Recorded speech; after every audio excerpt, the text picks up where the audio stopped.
le va? Cuando yo estudiaba comunicación social, nos explicaban que iba a llegar una sociedad digital.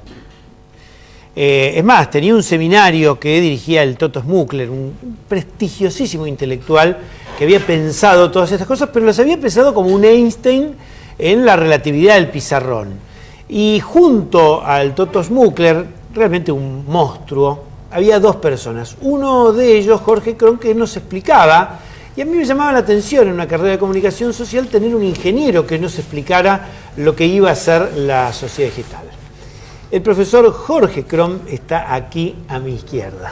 ¿Qué tal, Eduardo? ¿Cómo Han pasado los años. Un poco. Y yo me acuerdo que vos trabajaste después en Pecomnet con esos aparatos que eran como cajas de zapatos inmensos. Sí, yo me desarrollé siempre en el sector industrial del complejo de las telecomunicaciones. Y sí, de alguna manera seguí el proceso de evolución tecnológico, y de alguna manera el tema que nos convoca hoy tiene, para poder entender alguna de las claves, entender el desarrollo político de este ecosistema. Y en este sector de los maduros también está Ariel Garbanz, ¿no? Porque hay un sector de jóvenes también. Porque en realidad, Ariel, me parece que a vos te pasa, vos estás en la UTN, te formaste allí, y obviamente todos sabemos que vos te dedicás a seguridad informática, incluso has trabajado en temas muy sensibles, has seguido los casos seguramente más importantes que investigó la justicia federal como perito, como especialista. Así es. Pero seguramente un tema antropológico tan interesante como el que vamos a tratar es cómo es la cabeza de quienes llegan a formarse, como te habrá formado vos al principio también con el cerebro mágico, a lo que es ahora, ¿no? Y sin embargo, la pregunta obligada para ustedes dos, ustedes, además de esta pericia que dan los años, ¿entienden la lógica y pueden seguir la dinámica de este nuevo mundo virtual? Mira, esta fue la temática justamente que me acercó desde el mundo de la tecnología, de donde yo venía. Yo soy ingeniero.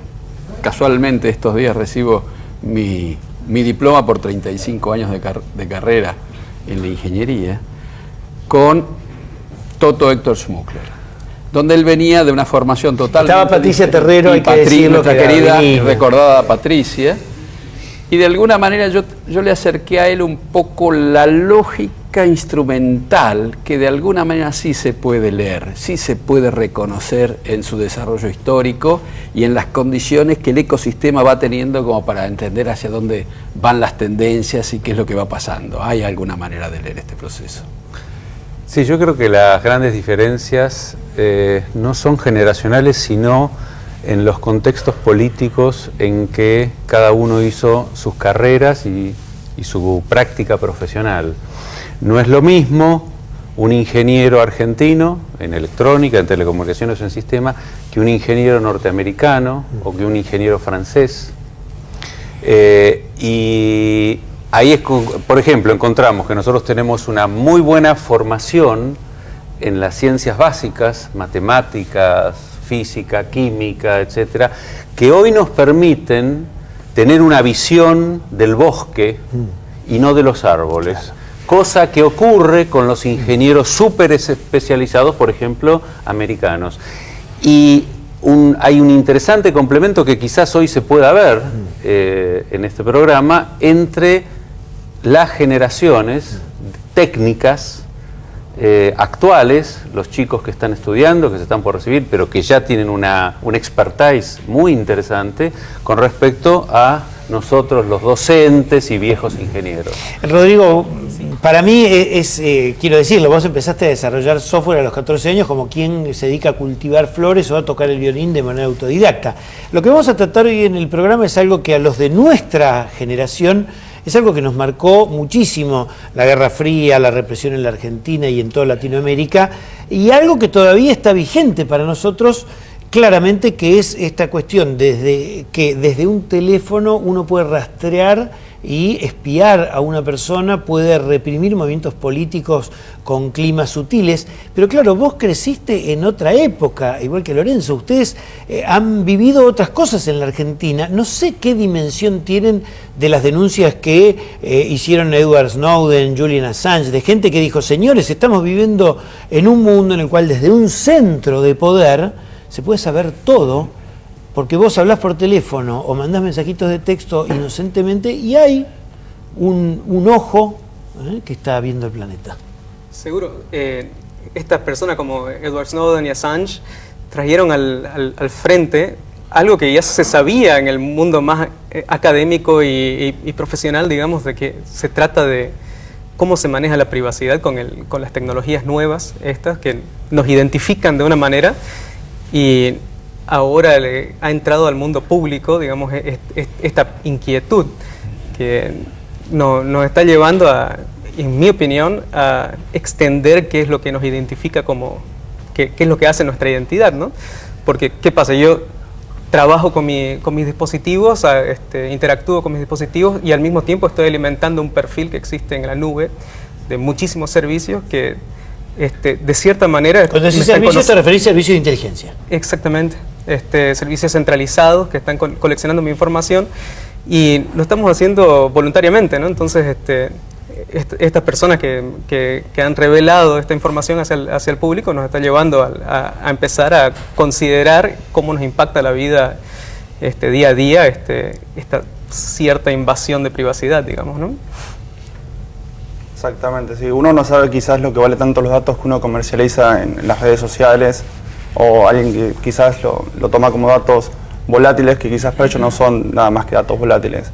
Les sirve para hacer millones de estudios que alguien normal como nosotros no entendería para qué les llegaría a servir el semejante flujo de información que comercializamos nosotros. O sea, para qué pueden llegar los estudios que ellos pueden llegar a realizar para poder especular para futuros negocios o desarrollos que van a realizar en el futuro las empresas.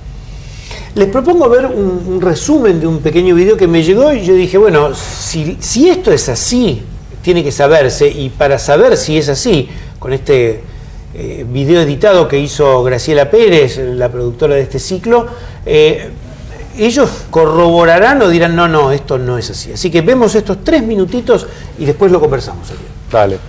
Este es una foto de mi compañero Juan Luis Sánchez, es una foto del 15M. Pero vamos a verla desde el punto de vista de las telecomunicaciones. Esta plaza está llena de móviles. Y con esos móviles podemos saber exactamente quién está en la plaza. Casi como si pusiéramos un cordón alrededor, ¿no? Con nombres y apellidos. Y no solo, sabemos cuándo han venido, de dónde han venido, con quién vienen, con quién se van, a quién llaman. Lo sabemos todo sobre ellos. Sabemos incluso si están en el 4º piso o están abajo en la plaza. Esto es como ve esa foto un algoritmo de análisis de tráfico. Y aquí ya empezamos a ver un poco cosas chulas, ¿no? Vemos que no toda la gente que está en la plaza es igual. Hay gente más importante que otra. Entonces, si tenemos control sobre estas, digamos, telecomunicaciones, sobre esta red, podemos hacer cosas como, por ejemplo, apagar los nodos de esta plaza. Es decir, aislar a las personas que reúnen a todos los demás de todos los demás. También podemos hacer lo que hizo el gobierno de Ucrania hace año y medio y mandarles un mensaje que ponga: queridos usuarios, ha sido usted registrado como partícipe en una manifestación ilegal masiva. No nos comportamos igual cuando sabemos que nos vigilan. Desde Jeremy Bentham sabemos que la mejor manera de vigilar a una población es que no sepan cuándo les están vigilando. Hace 20 años la base de datos personal más grande del mundo no la tenía la NSA y no la tenía la Stasi, pobrecita. La tenía Walmart, la cadena de supermercados estadounidenses. ¿Por qué? Porque cuando te dan una tarjeta de puntos, tú lo que estás haciendo es decirle a una empresa quién eres, dónde vives, cuánto ganas, en qué te lo gastas, qué comes, cuántos hijos tienes, cuándo te vas de vacaciones, cuándo te pones enfermo. Y todo con la esperanza de que dentro de 6 meses o de un año, si te gastas mucho dinero, te dan un tupper. Y no es distinto de lo que hacemos en la red. Porque Deutsche Telekom es una empresa legítima y europea que tiene que obedecer la ley de protección de datos, igual que Telefónica. Telefónica aquí tiene que obedecer leyes de protección de datos, pero las empresas, no es lo mismo con las empresas que nos hacen los móviles, que nos hacen los sistemas operativos, que nos ofrecen correos gratuitos, que nos dan esas apps que nos bajamos y que nos piden permiso para un montón de cosas raras y decimos, para algo lo querrán. Lo quieren para venderlo. ¿Para qué quiere Angry Birds tener acceso a tu GPS? Para hacer dinero. A nuestros vigilantes no les importa que no seamos nadie, que no seamos importantes, porque son algoritmos, no son personas, y nuestro perfil es automático, existe aunque nadie lo mire. Y el día que alguien lo mire y te cambia la suerte, tu perfil, tu historial, se convierte en tus antecedentes. Puedes acabar atascado en el aeropuerto de uno de los 75 países donde ser homosexual es ilegal. O puedes acabar en un país donde echarle una foto a una farmacia de producción masiva desde el otro lado de la carretera es terrorismo. Esto pasa en Estados Unidos. O puedes acabar en Siria, donde le pegan tiros a la gente en la calle, activistas, periodistas especialmente. Puedes acabar en México DF, donde los Zetas tienen acceso a la información de las telefónicas para ver quién contacta con la policía y cortarles la cabeza. Hay 1000 maneras de estar en el sitio equivocado, en el momento equivocado, y a veces ni siquiera te tienes que mover. Bueno, la elocuencia de esta mujer es muy grande. La pregunta es, todas estas cosas que esta chica, activista española del movimiento de los indignados, estas cosas que dice son así, ¿son menos preocupantes o más preocupantes, Ariel? A ver, la base del sistema global de espionaje está bien descrita. Lo que habría que diferenciar y que ella no hace es quiénes son los que tienen el poder de los medios de espionaje y quiénes son los que tratan, en todo caso, desde los hackers hasta los organismos, las ONG de defensa de los derechos civiles, de contrarrestar, de luchar contra esa violación de la libertad y además, vuelvo a insistir en lo que decía antes, el contexto en que en cada país esto se desarrolla. Ella describe muy bien cómo eso, en última instancia, estemos donde estemos en esta aldea global, esto nos perjudica seriamente, transforma nuestras vidas, nos pone en principio a la defensiva y a la creencia ya mundial de que la vida privada no existe más.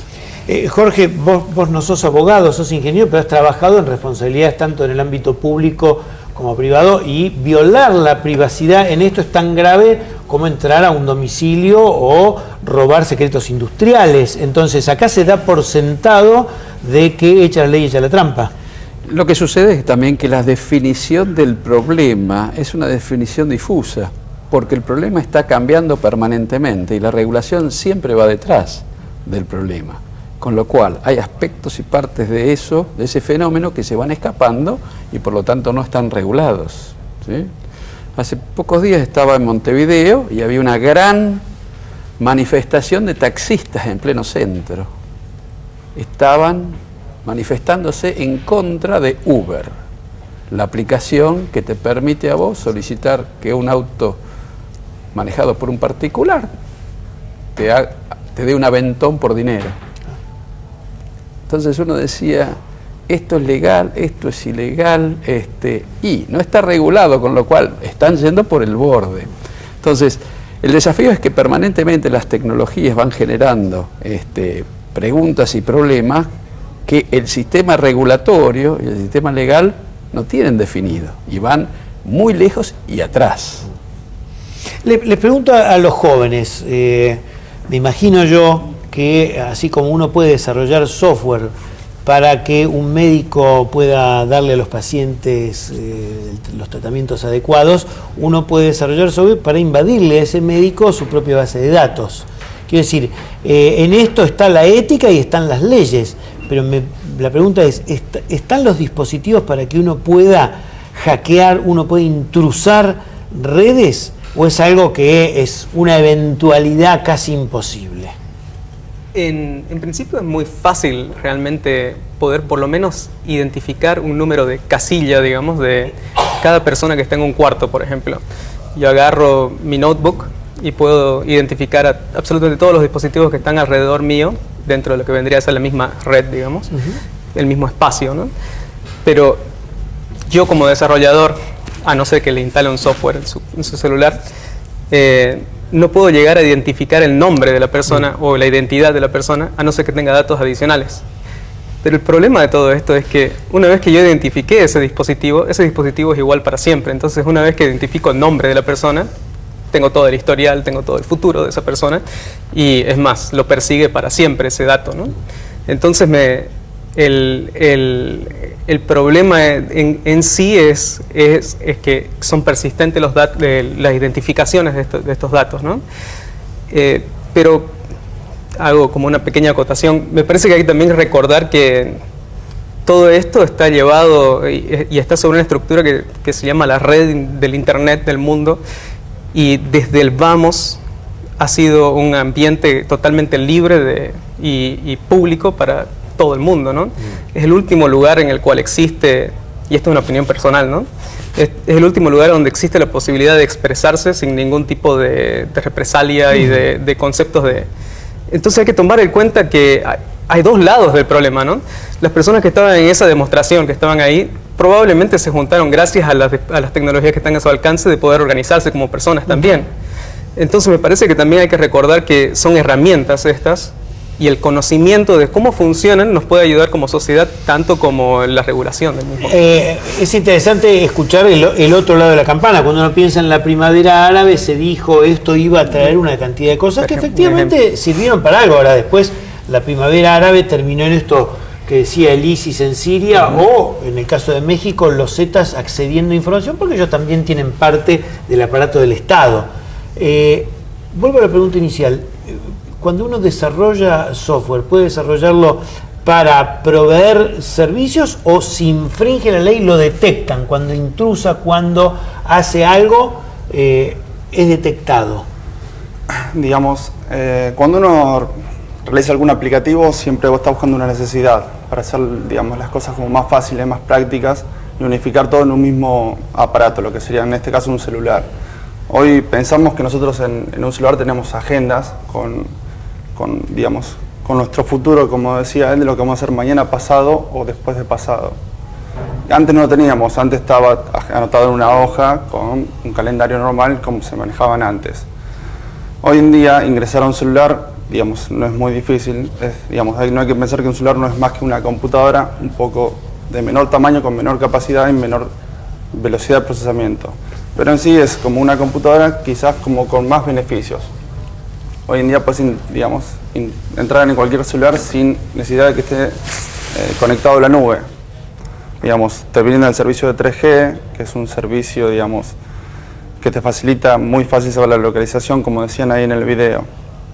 Pero básicamente, digamos, lo que hacemos es tratar de unificar todo, que tecnológicamente es algo mágico. O sea, tener una agenda en un celular, saber que puedes en un celular abrir la agenda, digamos, comunicarte con tus padres, con tus hermanos, con tus tíos, es algo muy bueno, pero al mismo tiempo... Claro, pero se supone que la empresa que te provee el servicio te garantiza la privacidad de esos datos. ¿No debería esa empresa darle esos datos a los que la empresa puede acceder a servicios de inteligencia o a gente que lo compre con intereses que no sean los por los cuales vos pagás el servicio?